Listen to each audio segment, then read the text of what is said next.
This is Jakk and MT.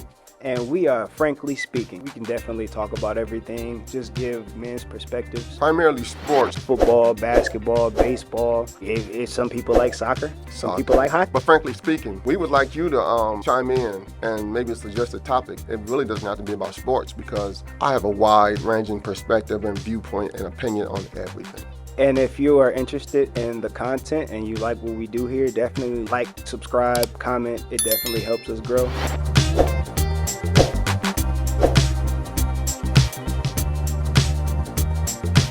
And here we are this morning. We are at the Urban Renaissance Center, 2505 North Chevrolet Avenue, Flint, Michigan, 48504. And I am MT, and my man over there is Jakk. What's up, Jakk? What's up, Jakk? That's Jakk, and I'm MT. So right now, what we're doing is we are just frankly speaking. We frankly speaking. We ain't trying to hold no bars. Ain't nobody censoring us. We are just frankly speaking. We are kind of censored, though. Well, that's why they make beeps. Frankly speaking. So, the topic for the day was all-time East NBA versus all-time West NBA. I got East. So, I'm kind of curious about this because you have players that played on both conferences. So, like, what era, how are we doing it? Prime time. Okay. When was that player in his prime? Because I don't want Gary Payton, Miami Heat. I want Gary Payton, Seattle Supersonics. Prime. Okay. Prime time. Matter of fact, I don't want Shaq, Miami. I want Shaq, L.A. Everybody when they were at their best. And because this is a man show, we hand-checking, we elbowing, everything else. So this is the 80s rules here. Ain't on this little ticky-tack mess we got today. We got these little boys coming to the NBA and they flourish. No, we talking about grown men. Okay. Grown men. Shoot your best shot. I'm on the East. Okay. So you just actually named one of my players. I'm gonna definitely take Shaq at the 5. Okay. Take LA, Shaq at the 5. Okay. LA Shaq at the 5.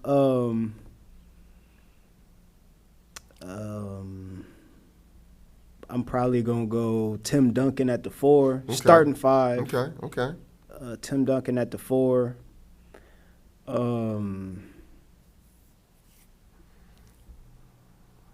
I'm gonna go Kobe as my 3. Okay. I'm gonna go Tracy McGrady as my 2. Okay. And I'm gonna go Magic at the 1. You had to go Magic at the 1. Yeah, I want the no size. choice. But see, I'm gonna take it back to the 80s, and I'm gonna go Zeke at my 1. See, everybody forget about that dude, Zeke. He torched the Lakers. I'm sorry for you Lakers fans. Y'all got torched by Zeke on a sprained ankle, 25 points in 1 quarter. So Yeah. I'm just saying, I'm gonna go with Zeke from that. My 3 is Dominique Wilkins. Okay, yeah, that's good. My power forward, who is my power forward? Oh my God, I got so many. Kevin McHale is my power forward. Okay. Man with 1,000 moves. Who is my number 1? My center. That's a toughie. But I would take, I'm going to go fluff and go Pat Ewing because he was versatile. I thought he was a little soft, but he was versatile. My off guard, do I got to say his name? You know who my off guard is. It's MJ. Come on now, the GOAT. Okay. The GOAT conversation is another debate, but we just gonna stick to this for this subject. Because all I'm saying is, you got Magic Johnson. He couldn't do a thing with Isaiah Thomas in his prime. Everybody knows that. You got Kobe. Kobe and Mike cancel each other out. You got Tim Duncan. Tim Duncan got his moves from Kevin McHale. I'm sorry. That's where they came from. The consummate power forward was Kevin McHale. He had more moves than water on that rim down there.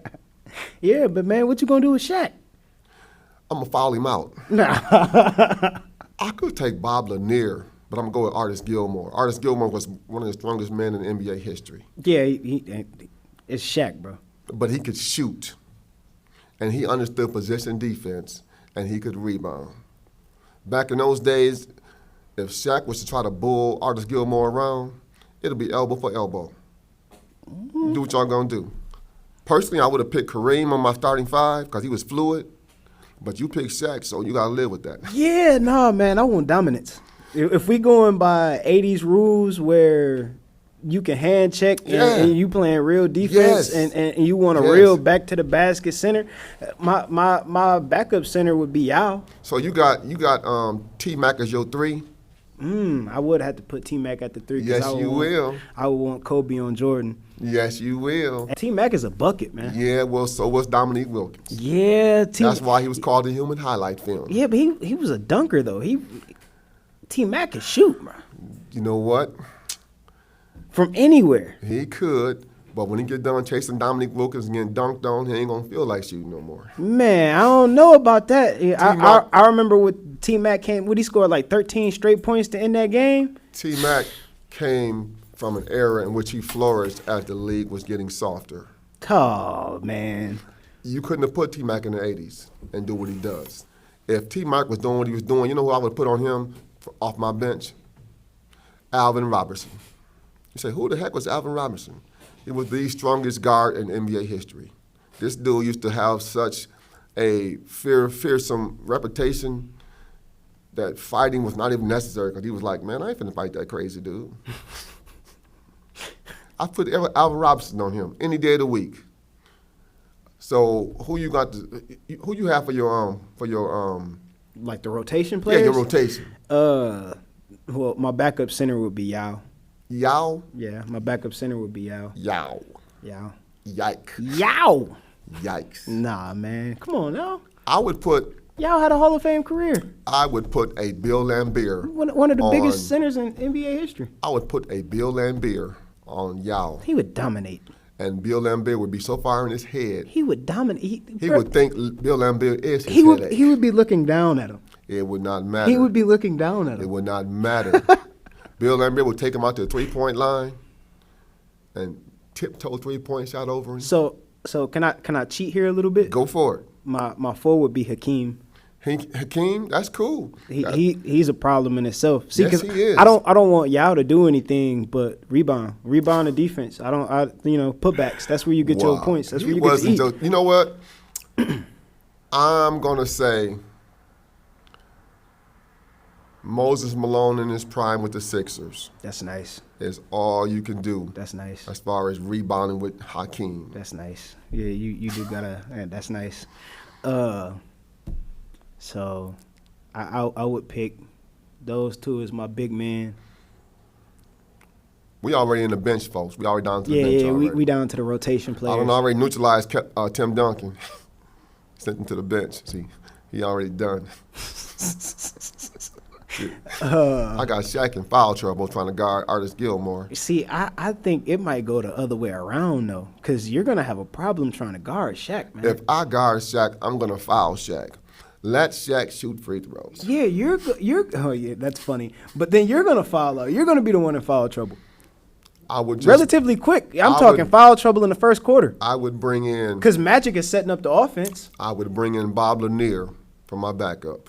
Man, you at a certain point, you're going to have point guards trying to guard him. At a certain point, he's got to guard somebody too. Very true. Shaq was solid on defense, though. If you make Shaq move his feet, Shaq was useless. Even Ben Wallace proved that to him. Well, that's the thing. You ain't got to move. You ain't got to move around a whole lot.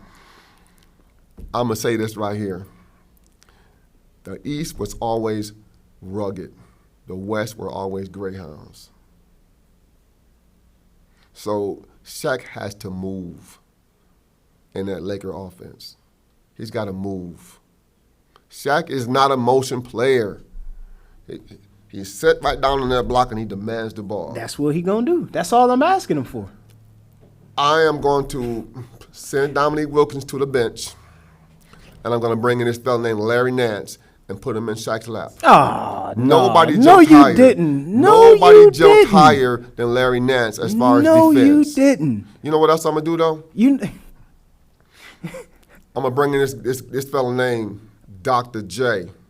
Hey, you know what Shaq is gonna do?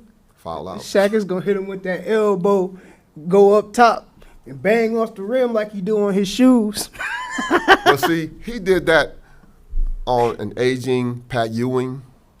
He did He did that on a lot of people. on all the centuries that came along when Shaq was in his prime were all aging.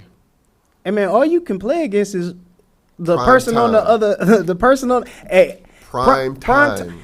I'm gonna be honest. One of the only people that I saw really give Shaq the fits during that period of time was Hakeem. He on my team. That's true. And we talking about young Shaq when he was on Orlando. Uh-huh. Yeah, when he got that grown man weight. I'm going to say this. Magic Johnson is not going to let Shaq sit there and just stagnate in the paint like that. Magic's going to demand some ball movement. But I'm going to say this right now, though. Styles count. Just like when we watched that last weekend when my man got his butt whooped. Styles count. He was outstyled every time. And Shaq had no style. He had brute power. That's why I say I would take a fellow like Bob Lanier and wear Shaq out. But what if your brute power is your style? If I can See, because with the way that I would set up the offense, like if I was playing this like 2K, is how I'm imagining the game. Even going by 80s rules, you would have Magic at the top of the key. You would have Shaq down on the block. Okay. You would have Tim down, in the lanes. And then you Okay. have the two wing players. You got Kobe and T-Mac that can score from anywhere. You know what I'm saying? Two players who guarded Shaq in his prime with the Lakers and had good success. And they weren't even centers. Ben Wallace and Dennis Rodman. They both guarded Shaq when he was in his prime doing his power stuff. And they both neutralized him. Because Shaq did not understand position defense. See, the 80s rules didn't allow you to just plow somebody over without them resisting. If you plow somebody over like that in the 80s, you got punched in the mouth. I wouldn't want to punch Shaq in the mouth. If you don't believe me, ask Bill Cartwright. He remembers that. I'm saying we're not talking when the rules got skewed towards certain players. I'm talking about raw basketball rules. Yeah, just raw basketball Raw rules. basketball rules. So the thing that made Shaq so effective would not have worked in the 80s. I don't Because know. nobody allowed you to do that in the 80s. You know who Shaq couldn't move if I go to the 80s? That crazy cat from Dallas Mavericks, James Donaldson. So could I ask you a question? Yes. If Jordan could figure out a way to get to the basket in the 80s, you don't think Shaq would have? Are you comparing Shaq's skill set with Jordan's? No, but what I'm saying is it's not a skill set thing. It's from a body perspective, the mass and the weight and the strength that he put on that allowed him to endure the beating going into the paint. Mm-hmm. If Jordan at 6'6" with that frame could make that adjustment, you don't think Shaq at 7'2" would have been able to make that adjustment? Shaq in his prime was not cerebral. That's why he didn't get along with Kobe. He was not cerebral. He didn't need, but that's you're going into a mentality standpoint. When you were in the 80s, if you were a dummy, you did not flourish. The 80s was the golden league of the NBA for a reason, because they played pure basketball. Yes, there was physicality, and yes, there was power, but it was pure basketball. I just want to know how you picked the starting five all-time East and didn't put Larry Bird as your three. Because he off my bench. Larry Bird is not important how you start, but how you finish. That's why I don't do that. That's why I put Kevin McHale there and not Larry Bird. I want some finishers. We're doing the whole complete roster. We're not just doing starting fives. We're doing the whole complete roster, and we're playing a game here. So if I came off the bench with Larry Bird, who would you put up there? Would it be Kevin Garnett? Psych. See, the only reason I wouldn't put Kevin Garnett is because I would want him primarily as the 4. But he weighed 195 pounds, didn't you? That won't survive in the East or in the 80s. He would be a 4 playing at the top of the key because you couldn't get no kind of ground in the paint down. I mean, but he could also be used multidimensionally because I'm also putting Steph. You know what I'm saying? So Okay. you getting somebody that can shoot from half court that's changing the whole dynamic. How you guard Steph shooting from half court? Who do you put on him?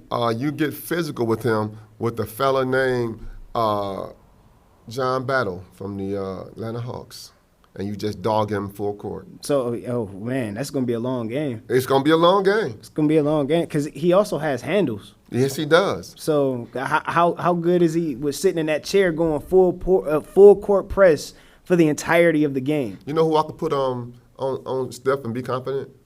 Joe Dumars. Joe Dumars. If you could guard Mike, you can guard Steph. Yeah, but I thought Joe Dumars was a 2. Steph would be my Joe 1. and Isaiah were interchangeable when the Pistons were in their heyday. All I'm saying is I think Steph cooks. I think Steph cooks I think Steph is too. because you could set up a screen and with Steph Curry's shiftiness and his ability to get open, Steph Curry movement. Steph Curry is shifty right now. Doing that the entirety of the game, you're going to Because be tired come the fourth quarter. Steph Curry is doing that now because he has freedom of movement. In the 80s, it wasn't like that. That's why the only person who really flourished in the 80s doing that was Reggie Miller, and he was 6'7". You got Steph Curry trying to get off that screen like that. When he get done struggling with this fella pulling his jersey and elbowing him, he ain't gonna be wanting to shoot. You got a lot of defense, but you've only named a couple people that can score. Everybody that I'm naming it'll give you a bucket.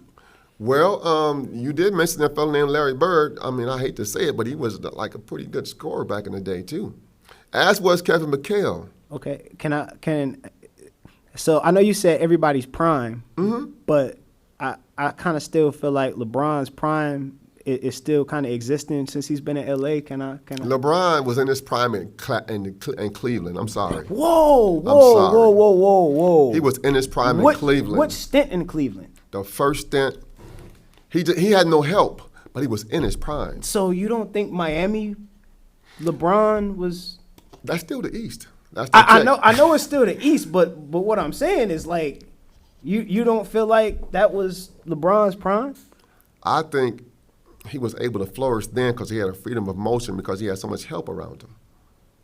LeBron carried Cleveland like old baggage his first 7 years in the league. I mean, he's carried every team that he's won a championship with. He didn't carry the Miami Heat. I'm sorry, he did not. What are you talking about? They won that one title because Ray Allen rescued them. With three-point shooting. It's a team sport, is it not? Everybody has a role to play, and Chris Bosh went out there just knitting needles. No, he was out there playing too. Yeah, Chris Bosh. And then this fella named D. Wade. Do I have to mention D. Wade? Man, D. Wade's knees are worse. D. Wade's knees were worse. Prime time. He only played 55 games a season. Prime time. How many playoff series was he injured? He was injured multiple playoff series. He was injured because he was wearing himself out toward the end of his career. Primetime D. Wade. That was not the end of his career. His career exists. He played another 5, 6, 7 years after that run. He played for a while. And his game changed because of injuries. His game changed. Well, how is that my fault? LeBron was there to. Okay, so my question to you is: do you think D. Wade wins those rings without LeBron? No, I don't. Do you think LeBron wins those rings without D. Wade? Yes, I do. I don't think so. Yes, I do. I don't think so. That was the beginning of the super team era. Let me be clear, right? So with that Miami team, the formula that LeBron wins with is shooters when he can drive and kick when he's the primary ball handler. Mm-hmm. That's not D. Wade's game. They actually had very similar play styles. D. Wade was just on a smaller frame, which is why it didn't sustain for as long. That's true. LeBron was able to transition to being more of a shooter, developed a post game, developed more of a jump shot as he got later in his career because he couldn't play the same. Remind you who was one of those guys who was the MVP in the finals. It was D. Wade. Did he forget that? I think he forgot that. It wasn't LeBron, it was D-Wade was the MVP. I don't think D-Wade actually won the Finals MVP. He did? LeBron has 4 Finals MVPs. LeBron has been the Finals MVP for every Finals that he's won. Was he? Google it.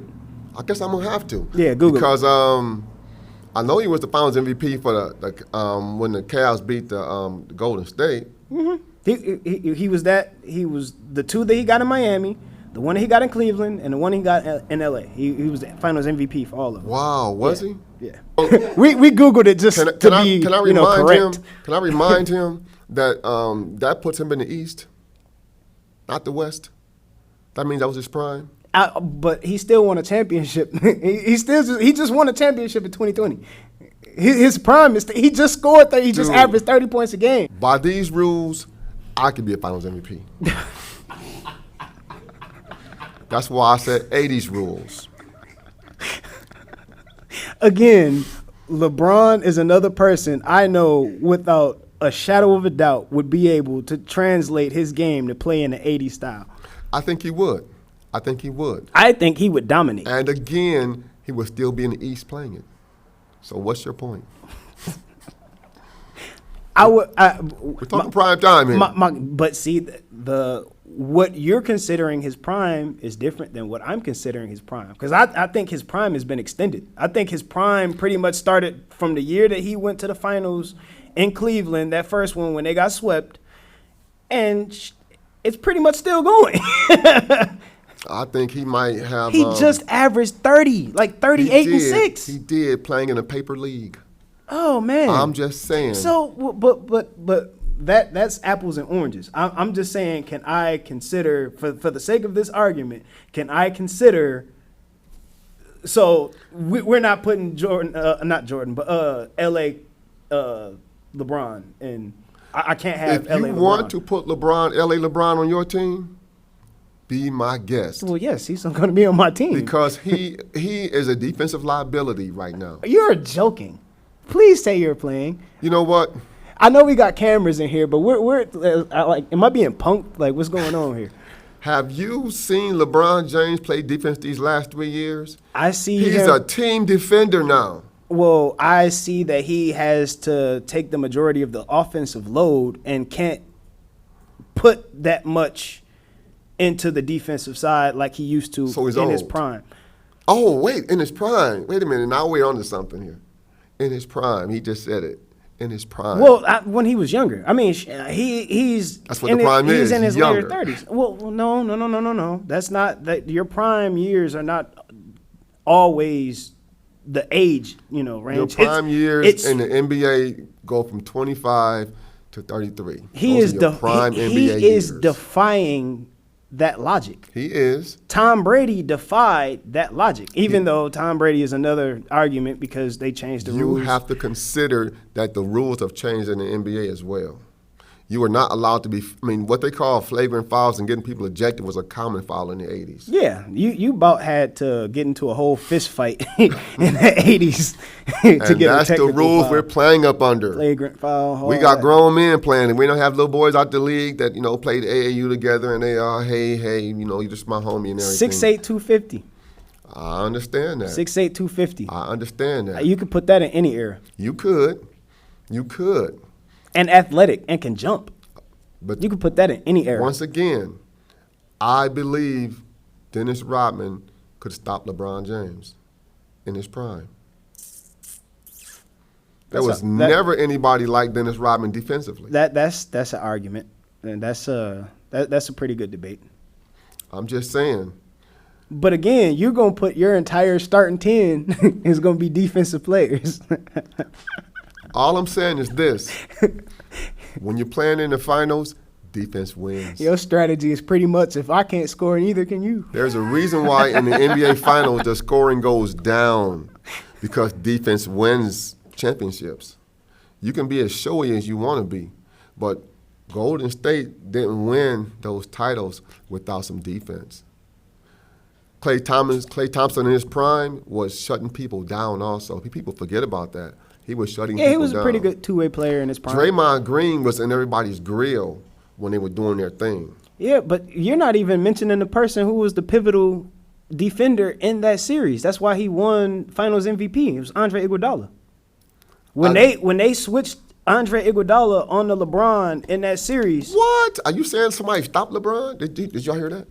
I mean, when all you have to do, he played by the 80s logic. All you have to do is go out here and play defense. They didn't ask him to do anything else. But this team we've constructed is playing by 80s logic, so that just makes sense that you would get somebody. But that goes back. LeBron. That goes back into my point. You're not. Where's your offense coming from? You only have one person that can score.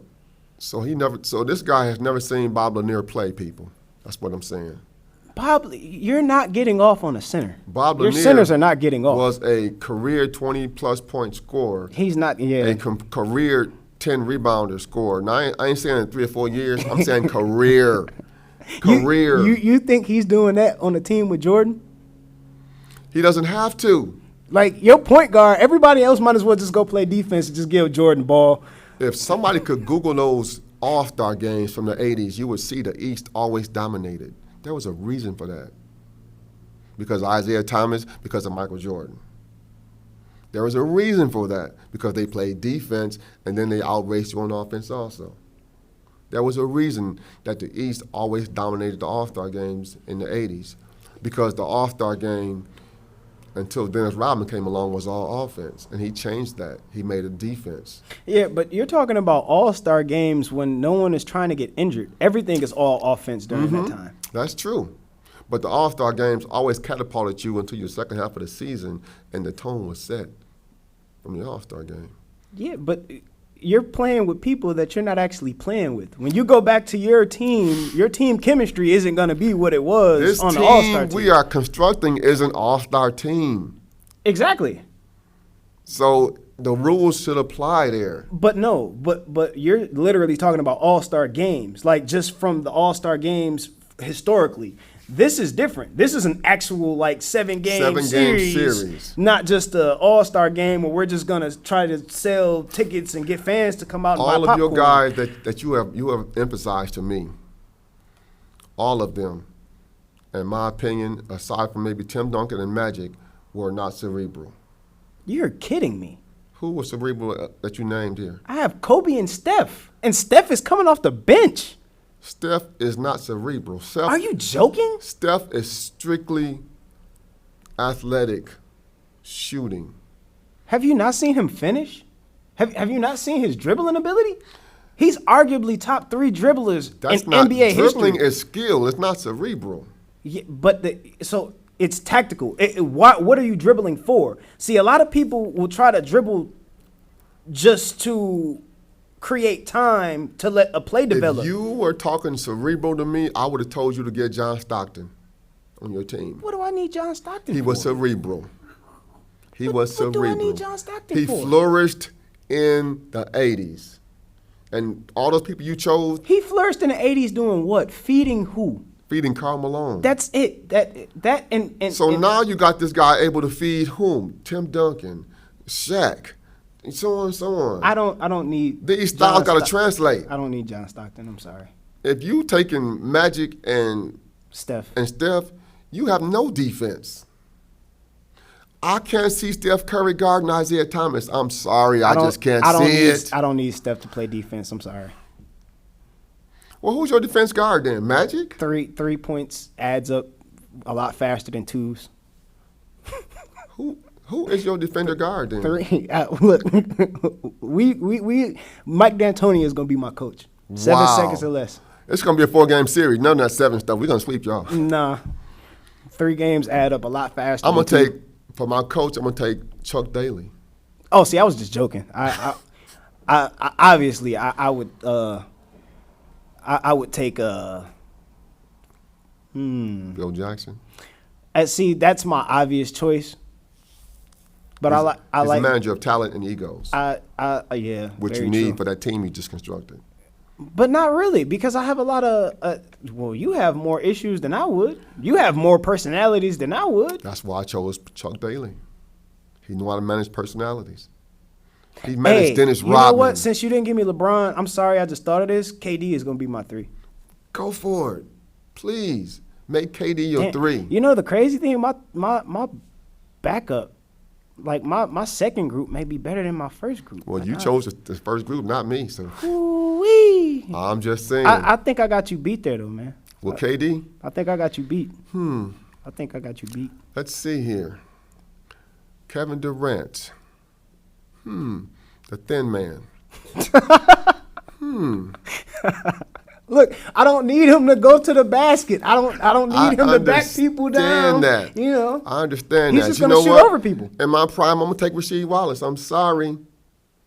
He did everything that KD does. He went 3 points. Whoa, wait a minute. Did you just compare Rasheed Wallace to Kevin Durant? Positionally speaking, Rasheed Wallace did everything that Kevin Durant could do. He couldn't hold his jock strap. Oh, we watching the same NBA that I was watching? I grew up watching Rasheed Wallace. He's one of my all-time favorite teams. He couldn't hold a jock strap. Rasheed Wallace had the one thing that Kevin Durant does not have. Defense. He can. Whoa, And whoa, Rasheed whoa, Wallace, I'm sorry, Kevin Durant does not have defense. Yes, he does. What are you talking about? He has defense in this league, in this era. Put Kevin Durant back in the 80s when you can be physical with him.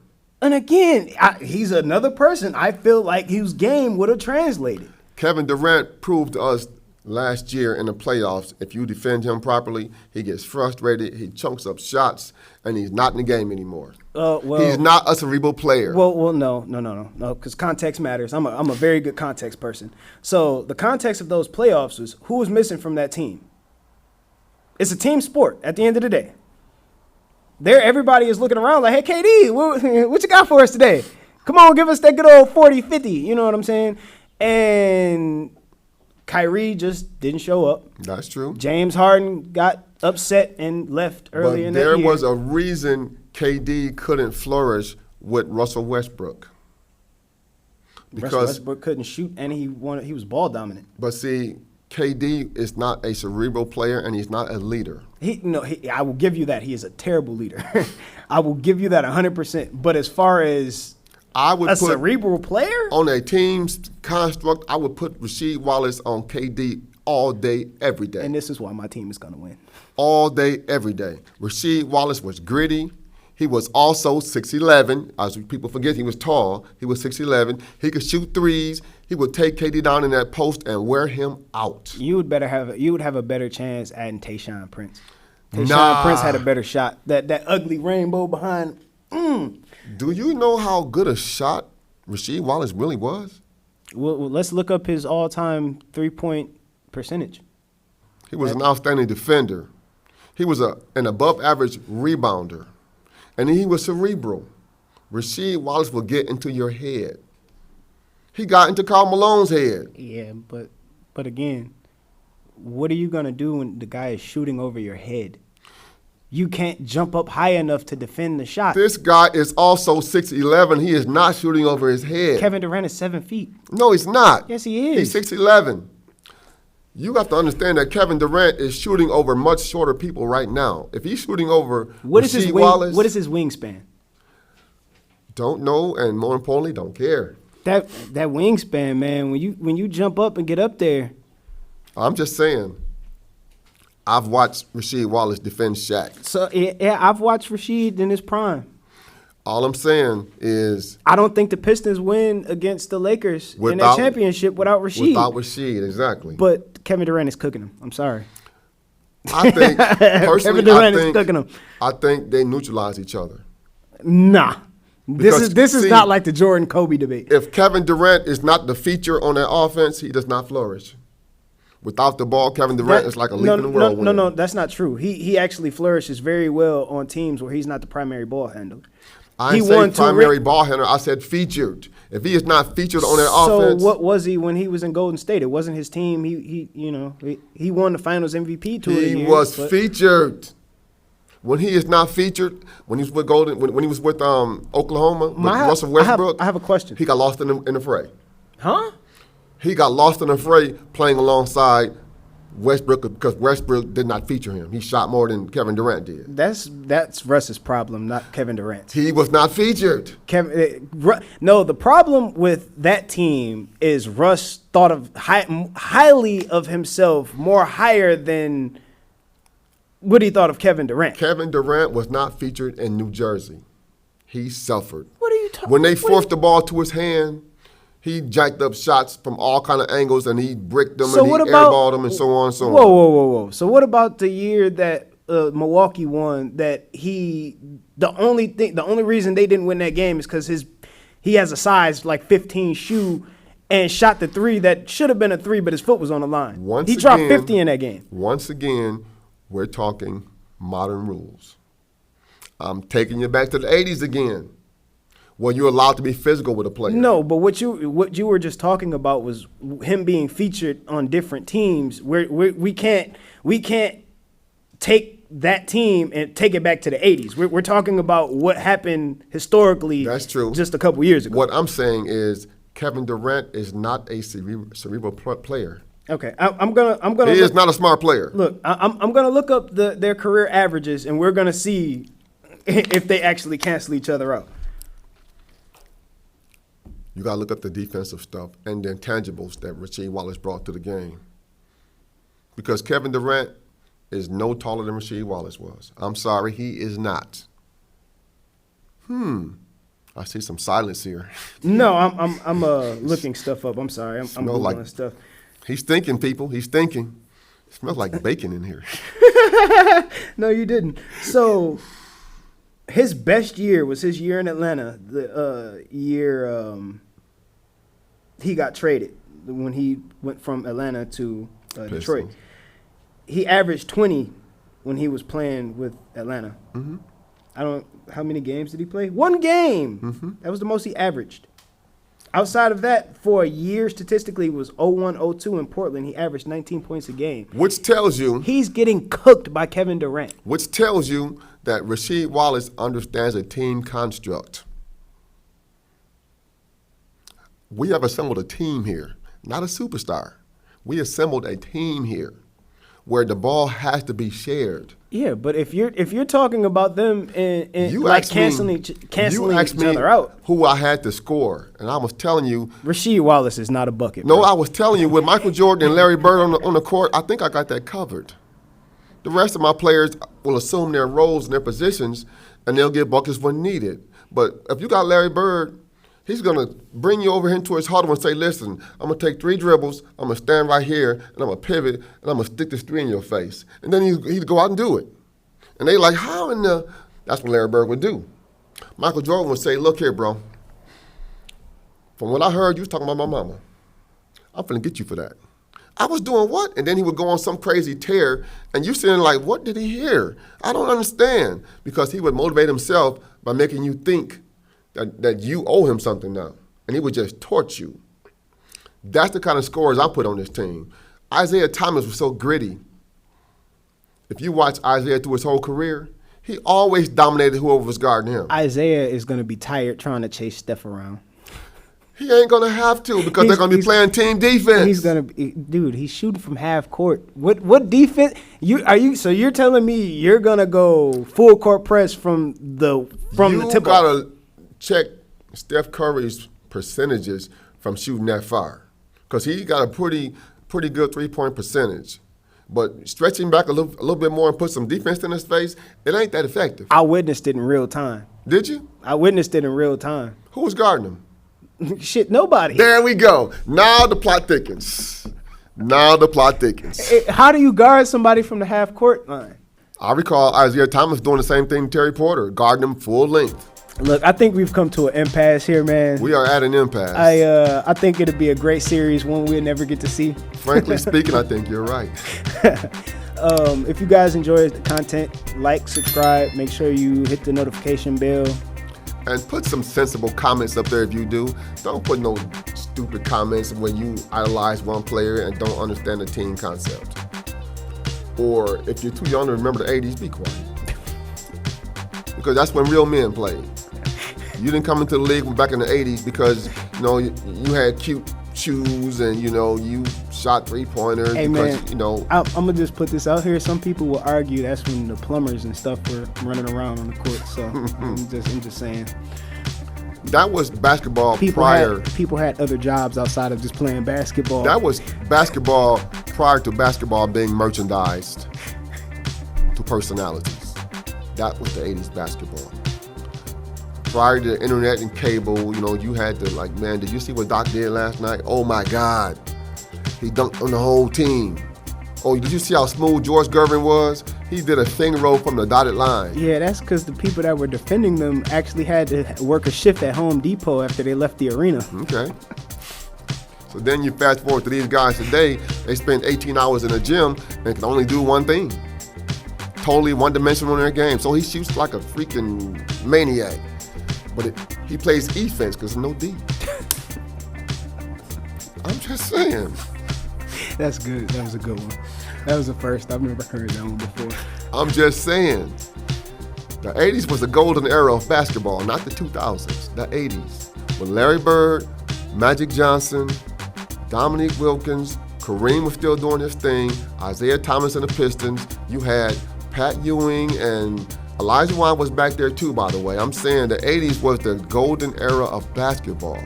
Moses Malone. Everybody thinks their era of basketball was the best. You like the people in the 60s felt like their era of basketball was the best. Yeah, well, they were delusional. Because that's when you had to pat the ball with your hand completely on top of the ball, and you could only take two steps between dribbles. I'm serious. Go look it up. You will get called for a walk for taking more than 3 steps between dribbles in the 60s. So that was a bunch of old plotting old white guys who couldn't jump over a nickel if you put it in front of them and everything. No, you know what I'm saying? That's the golden era of wrapping it up. Anyway, people. I think we've been frankly speaking. I'm Jack. This is MT here. And you folks have a good evening.